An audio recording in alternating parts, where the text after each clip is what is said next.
ministère public des questions. Merci, Monsieur le Président. Merci également, honorables assesseurs. Monsieur Diallo, Oui, vous dites que vous êtes arrivé au stade aux environs de 7h. autour de 7h30, oui, il pleuvait. Il y avait une fine pluie ce jour-là. 7h30. Environ. Je ne suis pas tellement précis, parce que je ne maîtrisais pas, je n'avais pas de montre. Mais en tout cas, c'est au petit matin. Parce que la dame qui, Awa Tongiano, paix à son âme, elle travaille dans une banque ici, elle est matinale. Elle quitte chez elle à 6h. Donc, nous avons quitté Nongo autour de 6h30 avec les bouchons. J'imagine que c'est entre 7h30 et 8h que nous étions déjà à l'esplanade. Alors, quand vous êtes arrivé, avez-vous trouvé un dispositif à l'esplanade? À l'esplanade, lorsqu'on est arrivé, il y avait des camions de police. En tout cas, il y avait des camions. Et il y avait, je pense, il y avait des gens de la CMS. CMS. Je pense, oui. Je ne suis pas catégorique non plus, mais quand il y avait un dispositif qui indiquait qu'il y avait un regroupement. Sur l'esplanade, il y avait des camions des forces de défense et de sécurité. À quel moment colonel Tchegro est arrivé? Ça doit être, là aussi je ne suis pas vraiment précis, mais je pense que c'est autour de 9h, 8h, entre 8h et 9h. Parce que j'imagine, moi mon arrivée c'est entre 7h30 et 8h. Et quand je suis arrivé, il n'était pas là, il nous a trouvés là. Donc c'est autour de 8h, 8h30 comme ça je crois. Était-il en civil ou en tenue militaire? Il était en tenue militaire. Il était en tenue militaire. Oui. Vous le confirmez vous persistez qu'il était en tenue militaire à cette heure?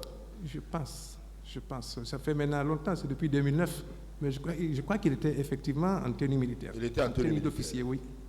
Et il était-il accompagné de ces hommes ou il était seul? Je pense qu'il avait des bérets rouges. Je ne me souviens pas.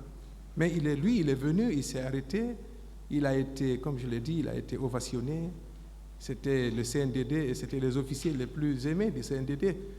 Donc quand il est venu, la foule l'a ovationné parce que les gens pensaient qu'ils étaient venus peut-être pour encadrer plus tôt la manifestation. En tout cas, l'ambiance était bon enfant lorsqu'il est venu.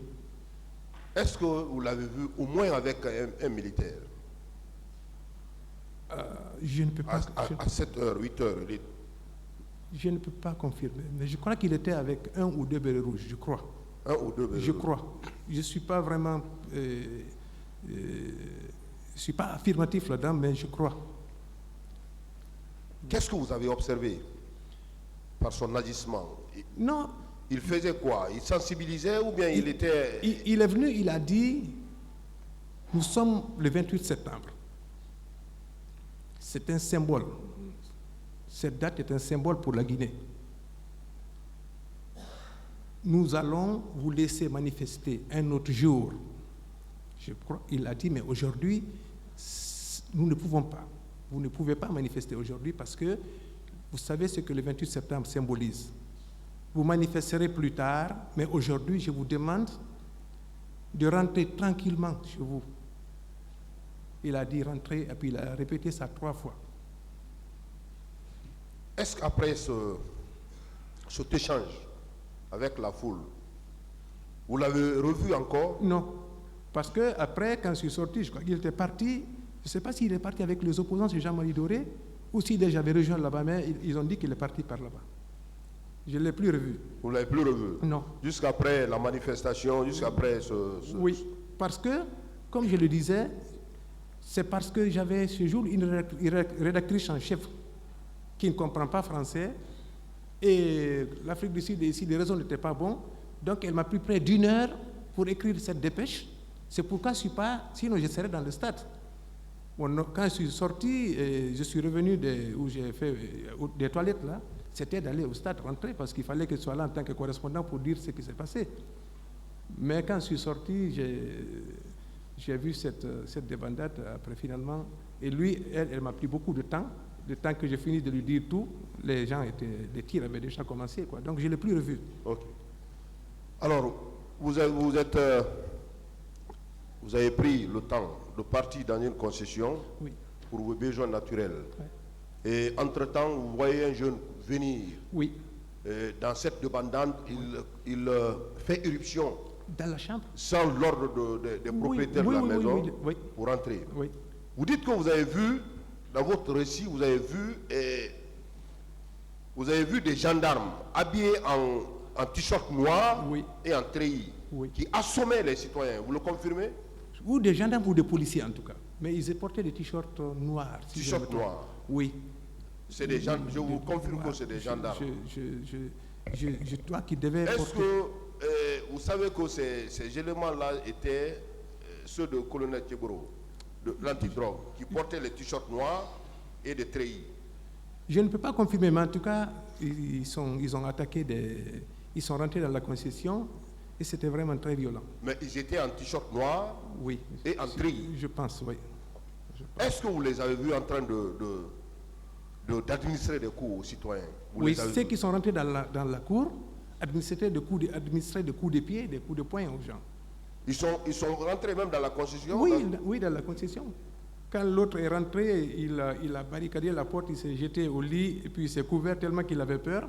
J'ai regardé par les persiennes et j'ai vu effectivement que c'était des agents parce que quand ils ont chargé, je ne sais pas comment ça s'est passé dehors, hein, mais certains sont rentrés dans cette concession dans l'espoir d'échapper, n'est-ce pas? Mais ils ont été rejoints là par des gens qui les ont... Vous avez vu des armes avec eux? Non, ils n'avaient pas d'armes. C'est les mains et les pieds. Les mains et les pieds. Ils n'avaient pas d'armes, non. Ils n'avaient pas d'armes pour ça. Je dois être honnête pour dire ça. Mais les armes, les pieds et les mains, alors là, c'était vraiment... Ça allait dans tous les sens. Vous avez parlé également de la présence des jeunes gens qui portaient des t-shirts bleu ciel. Oui. Vous avez même dit que c'est des tenues, ils portaient des maillots Chelsea. Bleu ciel, oui. Des survêtements, oui. Vous confirmez avoir vu ces personnes? C'est eux qui ont, justement, que j'ai vu en face quand l'autre m'a tiré pour me coiffer. À quel niveau, précisément? Vous connaissez la plage, le port de pêche à côté de l'ambassade du Japon, là? Oui. Le port de pêche, là? Oui. Voilà. Donc, nous venions de l'autre côté, c'est-à-dire la résidence de la première dame, sur les rochers. Et donc, je voulais remonter par là pour aller vers Dixine Terrasse, quoi. Vous comprenez? Vous savez, c'est une colline qui monte là, quand vous sortez de la plage, si vous connaissez le coin, quand vous sortez du port de pêche. Donc moi, je suis remonté, je voulais ressortir par là, quand je les ai vus venir. Ils étaient à pied ou bien dans... Non, ils couraient. Ils couraient. Ils n'étaient pas à pied, ils n'étaient pas dans des véhicules, ils couraient, ils étaient à pied. Et vraiment, ils se déplaçaient en meute. Selon vous, qu'est-ce que vous avez vu en leur comportement? C'était une façon de se chercher, de quitter, ou bien c'était une menace contre les manifestants? Ils recherchaient les manifestants. Ils pourchassaient les manifestants, monsieur le procureur. Ils pourchassaient les manifestants. Ça, je suis catégorique, oui. Dans le quartier? Tout à fait. C'était la chasse à l'homme dans les quartiers. Je ne sais pas ce qui s'est passé après, mais ce que j'ai vu là, et ils étaient sur des trousses des manifestants. Ils étaient autour des manifestants. Ils étaient une vingtaine? Le groupe que j'ai vu, ça peut être une vingtaine ou une trentaine. Une trentaine? Oui, ils se déplaçaient vraiment en meute. Ils étaient en groupe, c'est ce que j'ai vu. Ils étaient regroupés et ils couraient. Donc vous, personnellement, oui, vous n'avez pas eu accès à l'intérieur du stade? Non, parce que j'avais, comme je l'ai dit, la dame qui était rédactrice en chef de la société de presse ce jour-là, parce que tous les jours, ça change, le desk change chez eux. Elle ne comprenait pas français et il fallait qu'elle interprète ce que moi je lui dis en anglais au rédacteur en chef qui est à la maison mère à New York, qui devait écrire la dépêche. Et il fallait que la dépêche soit publiée avant les autres concurrents, l'AFP et d'autres. Donc c'était vraiment trop de pression. C'est ce qui m'a empêché d'être au stade. Sinon, je suis venu à 7h30, c'est pour ne rien rater, parce qu'avec eux, il ne faudrait pas qu'ils lisent ailleurs quelque chose que toi, tu n'as pas mis, que l'AFP dise ça et qu'ils vont te demander, oui, tu es là-bas, tu es payé, tu es là-bas, tu es nos yeux, c'est toi. Comment ça t'a échappé? Alors, dans votre parcours, est-ce qu'en dehors des hommes qui étaient en maillot Chelsea et les gendarmes qui étaient en maillot, en t-shirt noir, est-ce que avez-vous remarqué la présence des bérets rouges dans le quartier, à Dixine? Non. C'est à Dixine Terrasse qu'il y avait des policiers et des gendarmes. Vous n'avez pas remarqué, vous, la présence des bérets rouges? Non.